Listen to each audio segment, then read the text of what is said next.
Je suis Bruno Muitoere, commissaire à l'intérieur du Parlement de Nord Kivu et président de la jeunesse quartier Mugunga. Nous sommes au quartier Mugunga. Parlez-nous, qu'est-ce qui s'est passé dans la nuit du samedi à ce dimanche? C'était aux environs de 19h03 que nous avons attendu le premier coup de balle qui était au niveau de l'avenue du 17 janvier. C'est vers les camps, l'ancien camp des déplacés du quartier Mugunga, là où résidaient les déplacés qui venaient de Kanyaruchinya. Nous avons attendu un coup de balle. Sur le champ, nous avons entendu qu'une personne venait de mourir, un civil qui se promenait. Et notre coup de balle, nous l'avons attendu sur le même endroit et notre boutiquier venait d'être tué, d'où il a été intimidé par les bandits. Et on l'a intimidé de donner de l'argent, on lui a demandé de l'argent et son téléphone l'a donné et qu'ils ont ensuite tiré il a été tiré par ces mêmes bandits. Et le troisième coup était tiré par ces mêmes bandits et qui a touché un motard. Grâce à Dieu, il n'est pas mort. Et les autres que nous avons attendus, d'autres personnes sont mortes. L'une tout juste à l'entrée de l'école du cinquantenaire, et l'autre dans la concession même de l'école de formation de police du cinquantenaire à Mugunga. D'autres deux personnes ont été tirées par les mêmes bandits, mais vers la limite du quartier Mugunga, la chefferie de Nyiragongo. Et qui sont les auteurs? Et les auteurs jusque-là, ils ne sont pas encore identifiés. Il y a des sources, d'autres disent que c'est de la police et d'autres disent que ce sont des bandits. Mais il y a un Dimezo qui a essayé de riposter et il a tient dans ses mains un de ces bandits. Et ils étaient habillés en tenue civile. Les sources diraient encore que le même chef d'avenue le même Dimezo qui a retiré cet ensaya, son jaquette, il serait dans son jaquette des cartes des lecteurs. On ne sait pas si c'est pour ces assaillants ou c'est pour des victimes qui ont été tuées. Et sinon, nous n'avons pas encore la confirmation, ne sachant pas que si ce sont des policiers, si ce sont des bandits, mais cette histoire n'est pas la première dans le quartier Mugunga. Si on se souvient du 29 avril, encore beaucoup de monde ont été tirés à la présence de la police, à la présence des PME et que personne n'a été encore appréhendé jusqu'à maintenant. Donc, on ne sait pas encore confirmer si c'est des calcans ou si c'est venu. Maintenant, présentement, on compte combien de morts? Présentement, on compte 6 morts. On compte 6 morts et un blessé. C'est ça le bilan provisoire qui est à notre connaissance maintenant. Nous avons essayé de contacter les commandants ville, nous avons essayé de contacter les maires et nous avons essayé de contacter toutes les autorités. Il est encore trop matin pour savoir ce qu'ils vont faire ou ce qu'ils prétendent faire. Nous les attendons pour savoir qu'est-ce qu'ils vont nous dire. Mais nous attendons toujours les besoins de la population et que cette histoire, cette tragédie puisse se finir en attrapant ces malfaiteurs. Parce que ça devient déjà une habitude comme si nous étions dans un cas d'entraînement de tir sur la population.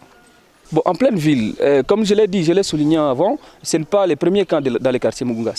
Nous sommes déjà à la énième fois et que le quartier Mugunga est le quartier le plus surmilitarisé de la ville, plus que même Kakatindo. Nous comptons plus de 300 policiers qui venaient tout juste de la formation de Kisongani. Et nous avons des militaires qui sont déployés chaque fois dans le déploiement du bataillon de reconnaissance. Nous avons des policiers et des militaires non contrôlés qui continuent à dormir dans des maisons. Mais malgré cela, il y a des tragédies, des tueries en pleine ville où la population meurt, ça riposte de la police, ni ça rien. La police n'arrive quand lorsque la population est en train seulement de ramasser des corps. Nous, on se demande, nous sommes dans un cas d'entraînement, nous sommes dans une période de guerre, nous sommes dans un camp de guerre, nous sommes sur les champs de guerre, on ne sait pas. On devient comme si sans gouvernement dans notre quartier. On devient comme si sans assistance dans notre ville. Nous, on se demande quand est-ce que ça va finir. Est-ce que ça sera toujours pour le quartier Mugunga dans la ville de Goma? Le quartier Mugunga ne serait pas un des quartiers de la ville de Goma? Le quartier Mugunga ne serait pas contrôlé par les autorités congolaises? Nous, on s'est déjà demandé ça. Donc, c'est déjà déplorable que des choses pareilles se passent maintes fois dans ce quartier, là où il y a de la police, un grand centre comme ça, il y a la police de Gémi, il y a le police militaire du quartier Mugunga, il y en a autant les plus militarisés. C'est déplorable. Ce que nous voulons et que vous ne tarderez pas à les connaître dès que nous serons avec l'autorité, il les saura par... Tu dis qu'il y a une complicité avec les autorités compétentes? Nous ne les signalons pas ici que c'est une complicité, mais on voit dans les autorités une sorte de négligence. Hatungekuwa kwenye bandi banatokea wala wapi. Na saa na mimi ningekufa maile habari. Sababu nilianza kupiga masasi ni mimi natokea huko.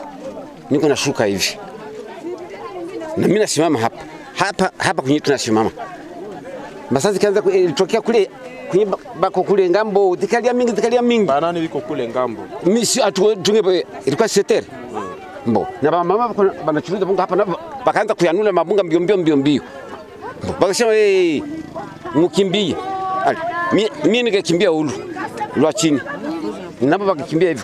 Kumbe babandi bako bali yuko mpika masaa si bakakuya hivi bakuta ule mwenyewe aliuia hapa ni mtu yangu na ni ndugu yangu deja.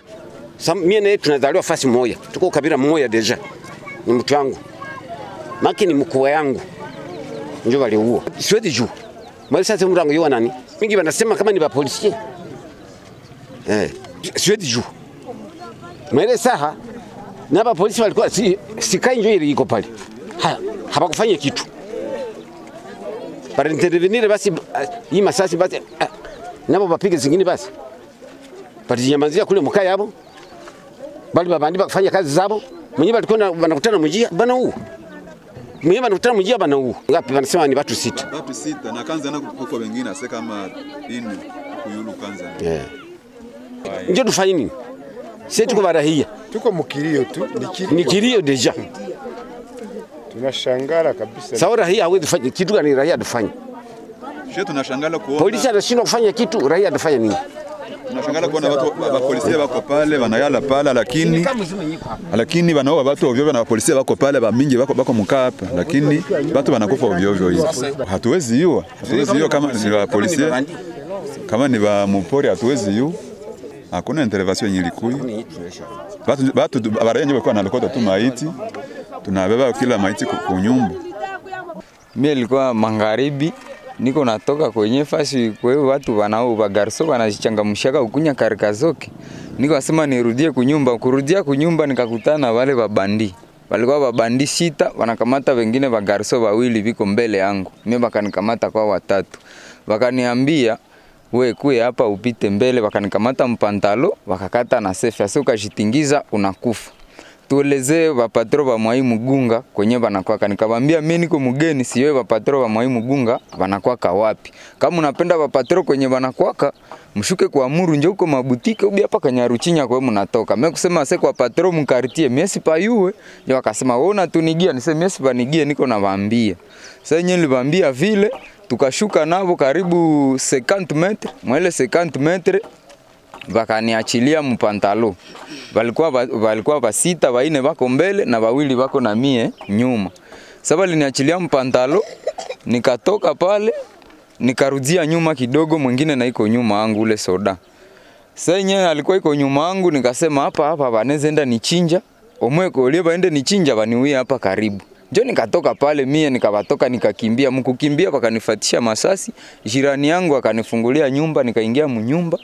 Sasa yenyewe walimaliza piga ile masasi vikapola, nikatoka nikaingia kunyumba. Vilikuwa vya noir. Kulikuwa tu mmoja mwali nikamata alikuwa anavala njokoti ya mweupe, yulu na vya chini ni vya noir. Unaiwa wakisha bana mtu haushi wake tena sasa utaverifie teni ubi utafanya. Juu pale unakuwa kwanza huko muoga. Unakuwa hauta verifie mtu kama anavala ae. Mimi walikuwa anavala vya noir haikukuwa tash.